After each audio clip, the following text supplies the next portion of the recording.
بسم اللہ الرحمن الرحیم۔ ناموں کے مسائل کا انسائکلوپیڈیا۔ اذان نام رکھنا۔ سوال: اذان لفظ درست ہے یا اذان بطور نام کے؟ اور کیا لڑکے کا نام رکھ سکتے ہیں اذان یا اذان میں سے؟ لڑکی کا نام ایمان رکھ سکتے ہیں؟ جواب: اذان عربی زبان کا لفظ ہے اور اذن کی جمع ہے، جس کا معنی ہے کان، سننے کا عضو۔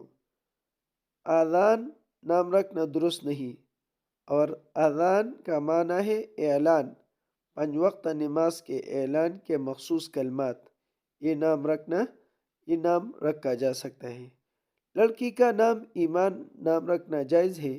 لفظ ایمان مصدر ہے، یعنی ایمان لانا، جس میں اس بات کی گنجائش ہے کہ لڑکی یا لڑکے دونوں کا نام رکھا جا سکتا ہے۔ فقط واللہ اعلم۔